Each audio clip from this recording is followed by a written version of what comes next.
Back here again at 1661 Brook Road, Watkinsville, Georgia.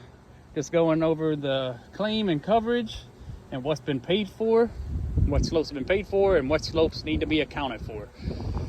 So we got this back slope here that has been paid for. As we see here, got it marked back paid, back paid. Back slope has been paid for.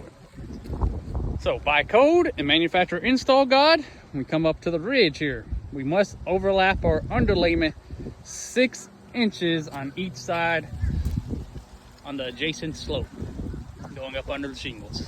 As we see, the previous contractor did this as well.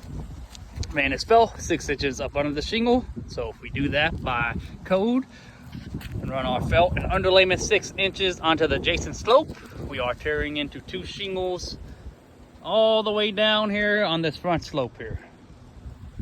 And with us not being able to reuse aggregated shingles, and with the repairability of these shingles, we must account for the front slope as well. Going back to the back slope again, that is paid for. Talked about how the underlayment laps onto the front slope and need to account for that. We also need to account for this right slope here.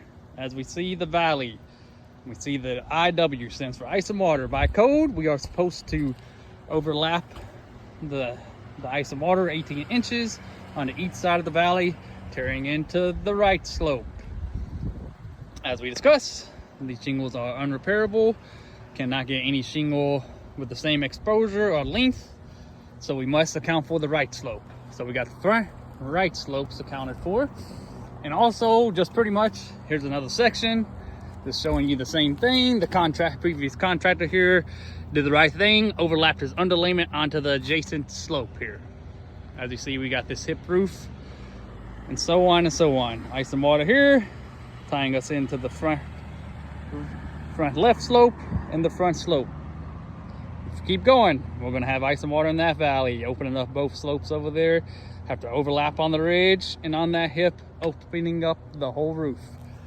Also, may have been missed, photos may have got lost throughout the transaction and everything going on here, but I did find a wind damaged shingle at the front left slope. So you can see right here,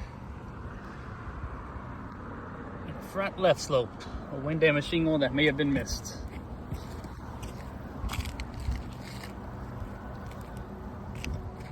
Also, during the inspection, chalking, explaining the tie-ins, did notice one missing shingle tab from wind as well here on the front right slope.